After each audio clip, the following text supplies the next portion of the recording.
श्री शिवाय नमस्तुभ्यम दोस्तों, एक बार पुनः स्वागत है आपका आपके अपने चैनल शिव महापुराण में। नवरात्रियां चल रही हैं। आज अष्टमी तिथि है। माँ गौरी का पूजन हम सब ने किया। कल नवमी तिथि हो जाएगी, समापन दिवस।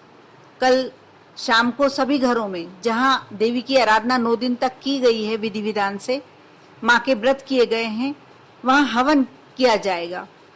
हम यदि पंडित को बुलाने में किसी प्रकार से संभव नहीं है हमारे लिए, तो हम घर में भी हवन कर सकते हैं। यह हवन किस प्रकार किया जाए, इस वीडियो के माध्यम से मैं आप लोगों के साथ शेयर करने जा रही हूँ। आप इसे शुरू से अंत तक अवश्य देखें। पुराणों के अनुसार हवन अथवा यज्ञ भारतीय परंपरा अथवा हिंदू धर्म में शुद्धिकरण का एक कर्म कांड है। कुंड में अग्नि के माध्यम से देवता के निकट हवि पहुंचाने की प्रक्रिया को यज्ञ कहा जाता है। हवि, हव्य अथवा हविष्य वे पदार्थ हैं जिनकी अग्नि में आहुति दी जाती है, जो अग्नि में डाले जाते हैं। हवन कुंड का अर्थ है हवन की अग्नि का निवास स्थान। हवन कुंड में अग्नि प्रज्वलित करने के पश्चात इस पवित्र अग्नि में फल, शहद, घी, काष्ठ इत्यादि पदार्थों की आहुति प्रमुख होती है। ऐसा माना जाता है यदि आपके आसपास किसी बुरी आत्मा इत्यादि का प्रभाव है तो हवन प्रक्रिया इससे आपको मुक्ति दिलाती है।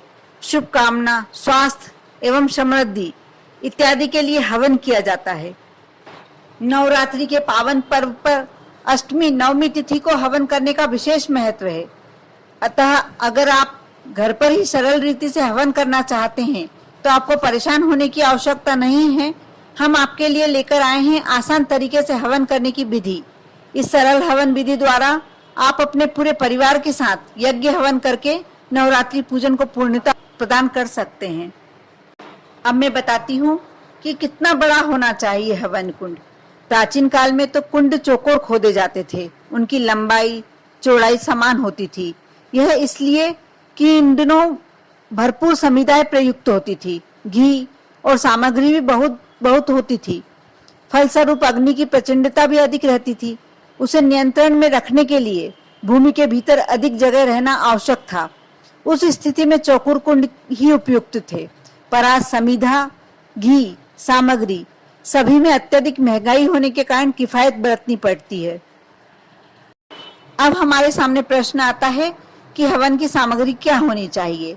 हवन के लिए आम की लकड़ी, बेल, नीम, पलाश का पौधा, कलीगंज, देवदार की जड़, गूलर की छाल और पत्ती, पीपल की छाल और तना, बेर, आम की पत्ती और तना, चंदन की लकड़ी, तिल, जामुन की कोमल पत्ती, अश्वगंधा की जड़, तमाल यानी कपूर, लौंग, चावल, ब्राह्मी, मुलेठी की जड़, बहेड़ा का फल और हर्रे तथा घी, शक्कर, जौ, तिल, गूगल, लोभान, इलायची एवं अन्य वनस्पतियों का बुरा उपयोगी होता है।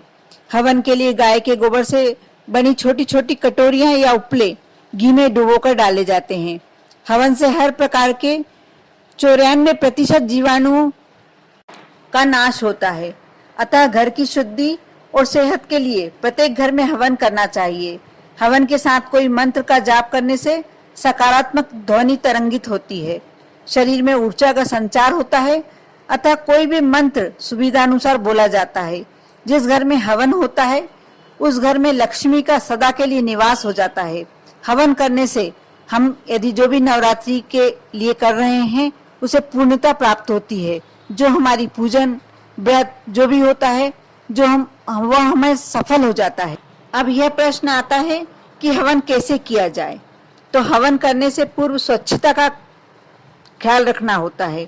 सबसे पहले रोज की पूजन करने के बाद अग्नि स्थापना करनी होती है।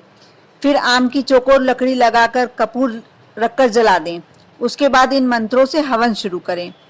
यह मंत्र इस प्रकार हैं: ओम आग्नेय नमः स्वाहा, ओम अग्निदेव तामुने नमः स्वाहा, ओम गणेशाय नमः स्वाहा, ओम गौरीआय नमः स्वाहा, ओम नवग्रहाय नमः स्वाहा, ओम दुर्गाय नमः स्वाहा। ओम महाकालिकाय नमः स्वाहा। ओम हनुमते नमः स्वाहा। ओम भैरवाय नमः स्वाहा। ओम कुल देवताय नमः स्वाहा। ओम स्थान देवताय नमः स्वाहा। ओम ब्रह्माय नमः स्वाहा। ओम विष्णुवे नमः स्वाहा। ओम शिवाय नमः स्वाहा। ओम जयंती मंगला काली भद्रकाली कपालिनी दुर्गा क्षमा शिवधात्री स्वाहा। स्वधा नमस्तुति स्वाहा। ओम ब्रह्म मुरारी त्रिपुरांतकारी भानु क्षादि भूमि सुतो बुधश्च गुरुश्च शुक्र शनि राहु केतो सर्वे ग्रहा शांतिकर स्वाहा। ओम गुरुर ब्रह्मा गुरुर विष्णु गुरुर्देवा महेश्वरा गुरु साक्षात पर ब्रह्मा तस्मै गुरुर्गुरवे नमः स्वाहा। ओम त्र्यंबकम यजामहे सुगंधिम पुष्टिवर्धनम उर्वारुक्मि वंदनान मृत्यो मोक्षिर मामृता मृत्युंजय नमः स्वाहा। ओम शरणागत दीनार्थ परित्राण परायणे सर्वस्थर्थी हरे देवी नारायणी नमस्तुते। इस तरह मंत्र बोलने के बाद हवन के बाद गोले में कलावा बांधकर फिर चाकू से काटकर ऊपर के भाग में सिंदूर लगाकर घी भरकर चढ़ा दें, जिसको बेली कहा जाता है। फिर पूर्ण आहुति नारियल में छेद करके घी भर के लाल तूल लपेटकर धागा बांधकर पान सुपारी लौंग जायफल बताशा अन्य प्रसाद रखकर पूर्ण आहुति मंत्र बोलें। ओम पूर्णमदः पूर्णमिदं पूर्णात् पूर्णमुदच्यते पूर्णस्य पूर्णमादाय पूर्णमेव विशित्यः स्वाहा। पूर्ण आहुति के बाद यथाशक्ति दक्षिणा माता के पास रख दें। फिर परिवार सहित आरती करके अपने द्वारा हुए अपराधों के लिए अनजाने में जाने में जो भी हमसे अपराध हुए हैं क्षमा याचना करें, क्षमा मांगे। तत्पश्चात अपने ऊपर किसी से 1 रुपया उतरवा कर किसी अन्य को दे दें। इस तरह आप सरल रीति से घर पर भी हवन संपन्न कर सकते हैं।